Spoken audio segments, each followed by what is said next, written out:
Tour ko kayo sa aking kubo. So, ayan yung labas. Bali, second floor siya. Ayan.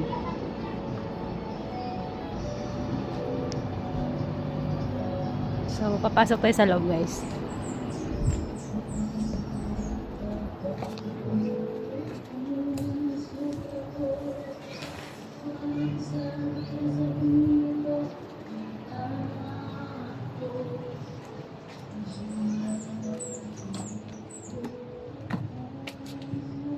Kalat. Pa nakalinis ng kaldero.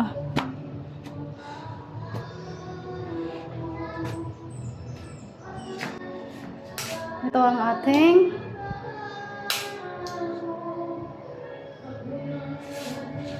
ang ating sala, guys.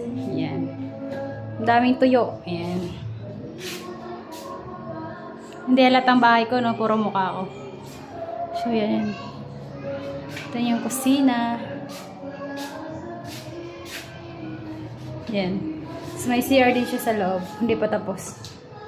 Ayan yung kusina natin. Ref. So, pasok tayo sa underground. May underground tayo dito na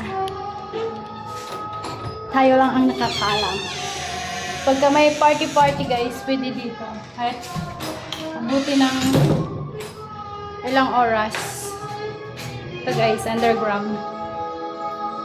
Tring! Ayan, dumi na naman.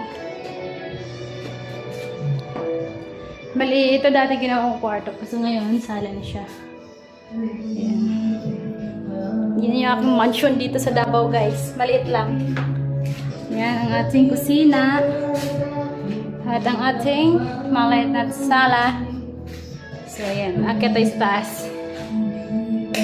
Dito naman tayo, guys. Akit tayo dito sa mahiwagang hagdanan.